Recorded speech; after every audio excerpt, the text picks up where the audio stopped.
Hello दोस्तों, मैं हूं जेनी, आपकी ट्रेनर, और आप मुझे देख रहे हैं लर्न एक्सपर्ट, जहां आप सीखते हैं English through Hindi.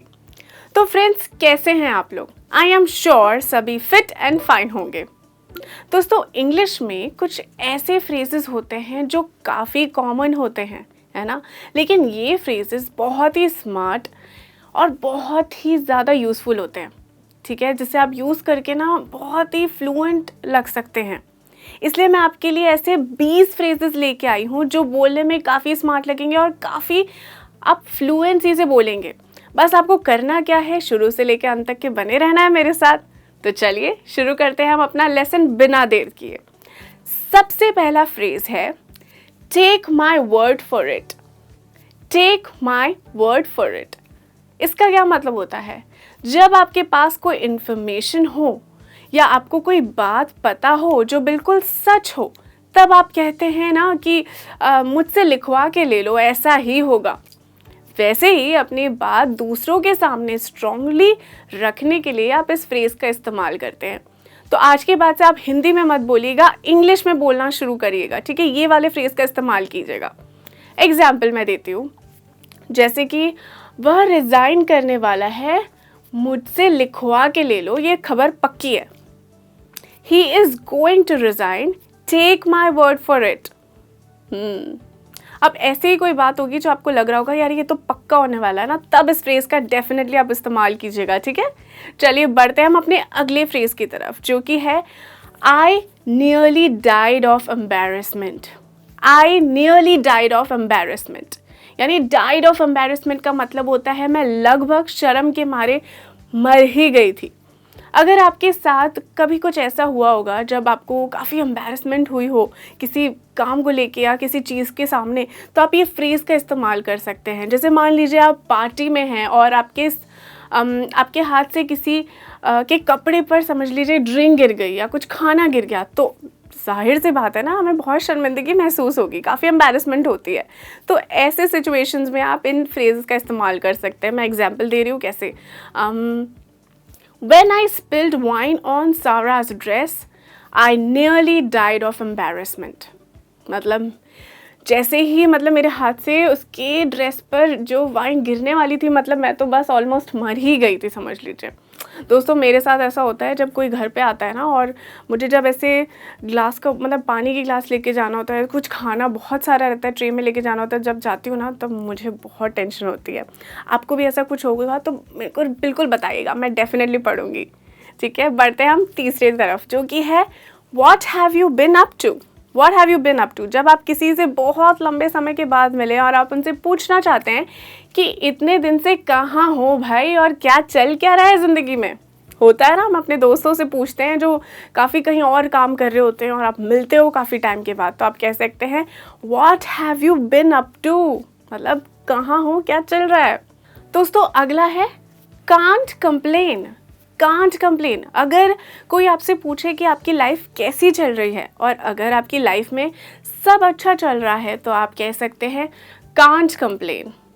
Can't complain का मतलब हो जाता है कि एवरीथिंग इज़ फाइन, यानी सब अच्छा है, सब बिल्कुल ठीक है, किसी चीज़ की कोई शिकायत नहीं है। कंप्लेन का मतलब आपको पता है, राइट? शिकायत।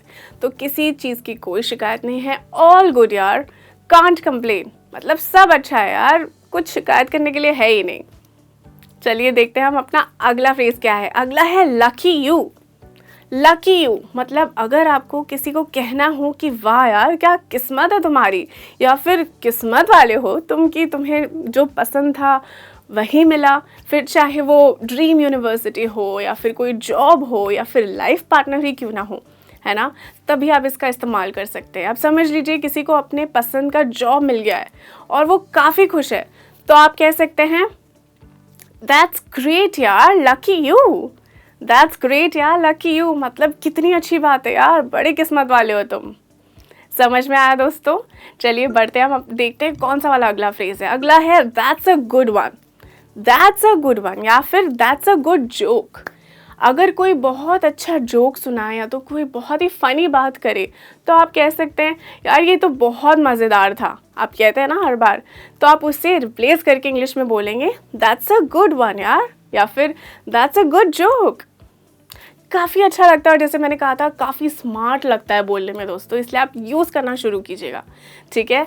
अगला है it's very kind of you. It's very kind of you. अगर कोई बहुत अच्छे से आपसे पेश आता है और आप किसी तरह की हेल्प आपकी कोई कर जाता है और अगर आपको उन्हें थैंक यू बोलना होता है तो आप उन्हें कह सकते हैं कि it's very kind of you.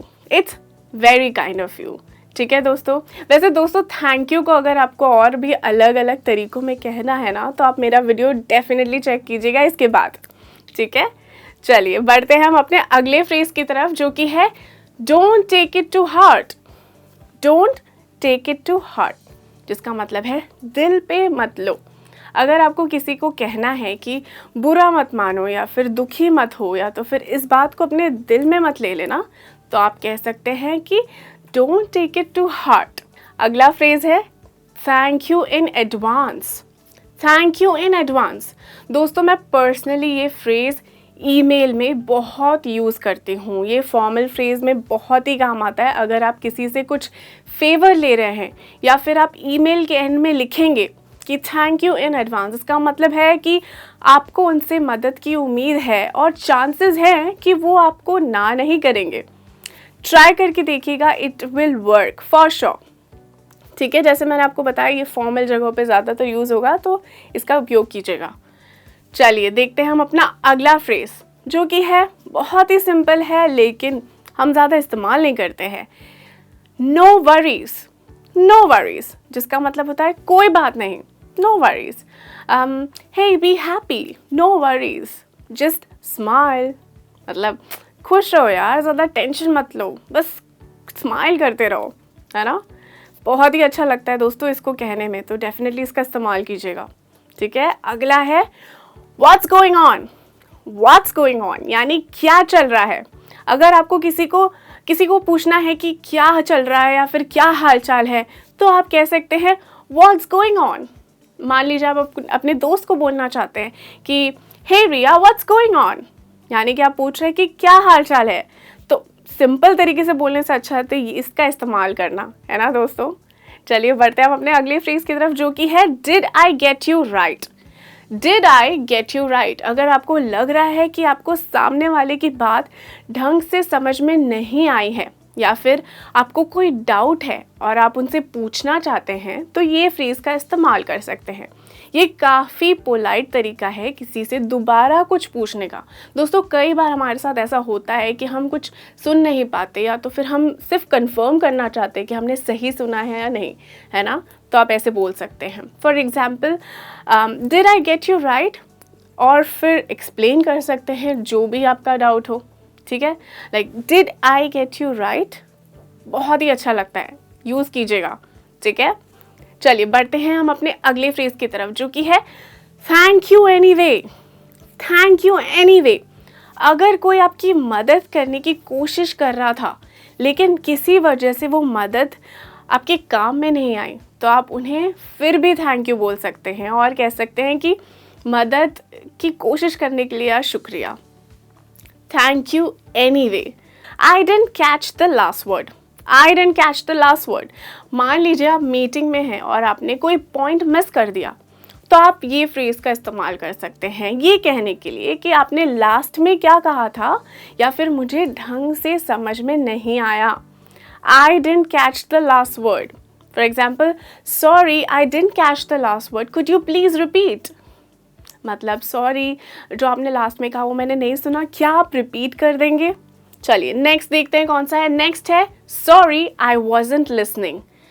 Sorry I wasn't listening ऊपर से ही मिलता जुलता है जो हमने पहले सीखा। अगर बातचीत के दौरान आपका ध्यान इधर उधर भटक गया है और आपको लग रहा है कि किसी की कोई इम्पोर्टेंट बात आपने मिस कर दी जो आपको सुननी चाहिए थी तो और आप चाहते हैं कि वो दोबारा वो बात कहें, तब आप इसका इस्तेमाल कर सकते हैं। जैसे कि माफ़ कीजिए मैंने सुना नहीं, सॉरी आई वॉजंट लिसनिंग। दोस्तों फ़ोन पे भी इसका इस्तेमाल हो सकता है। कई बार लाइन बराबर नहीं होती, कुछ सुनाई नहीं देता, कुछ मिस हो जाता है, तब आप इसका इस्तेमाल कर सकते हैं, ठीक है।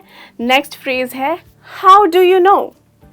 How do you know. अगर किसी को आपके बारे में कुछ पता है जो आपने उन्हें नहीं बताया और वो आपसे पूछें तब आप कह सकते हैं हाउ डू यू नो। तुम्हें कैसे पता? दोस्तों होते हैं ना कुछ लोग जिन्हें गॉसिप करने में बड़ा मज़ा आता है। उनको मतलब उनके पास तो सारी इन्फॉर्मेशन होती है, पता नहीं चाहे वो आपकी हो, दोस्त की हो या फिर पूरे समाज की हो, है ना। I will be with you in a minute.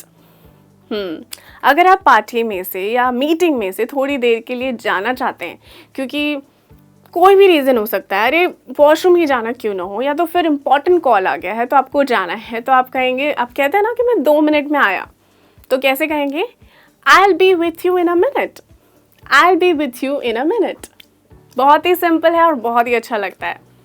चलिए देखते हैं अगला फ्रेज कौन सा है। अगला है where were we. Where were we. अगर आप किसी से कोई बात कर रहे थे और वो बात बीच में किसी रीज़न की वजह से कंटिन्यू नहीं हो पाई, तो उसी बात को स्टार्ट करने के लिए आप कह सकते हैं कि हम कहाँ थे, तो उसे कहते हैं where were we. Where were we. इसका प्रोनाउंसिएशन में ध्यान रखिएगा दोस्तों, थोड़ा ऊपर नीचे से गलत सुनाई दे सकता है, ठीक है। चलिए देखते हैं हम अपना आखिरी फ्रेज कौन सा है। आखिरी है you've got to be kidding me। you've got to be kidding me। अगर आपको किसी बात पर यकीन ना हो रहा हो और आपको लग रहा हो कि यार ये मजाक तो मतलब ये तो मजाक ही है, ये तो सच्चाई हो ही नहीं सकती, तब आप इस फ्रेज का इस्तेमाल कर सकते हैं। जैसे कि तुम मेरे साथ मजाक कर रहे हो ना, you've got to be kidding me। तो दोस्तों ये थे हमारे 20 आसान और काफ़ी स्मार्ट फ्रेजेस जो आपकी इंग्लिश को फ्लुएंट बनाने में बहुत मदद करेंगे। लेकिन आपको इन्हें रोज़ प्रैक्टिस करना होगा। जितनी प्रैक्टिस करेंगे ना दोस्तों, उतनी ही लैंग्वेज इम्प्रूव होगी। अगर आपको हमारा आज का वीडियो पसंद आया होगा तो इसे डेफिनेटली लाइक कीजिएगा, अपने दोस्तों के साथ हर जगह शेयर कीजिएगा, व्हाट्सएप, इंस्टाग्राम, फेसबुक पर। और मैं जल्द मिलूँगी आपको एक नए इंटरेस्टिंग लेसन के साथ। तब तक के लिए हमारे साथ जुड़े रहिए। अगर आप नए हैं तो डेफिनेटली हमारा चैनल सब्सक्राइब कीजिएगा, बेल नोटिफिकेशन कीजिएगा, ताकि आपको हमारी सारी नई वीडियोस की जानकारी मिलनी शुरू हो जाएगी। ठीक है, चलिए keep practising, keep smiling and take care. Bye.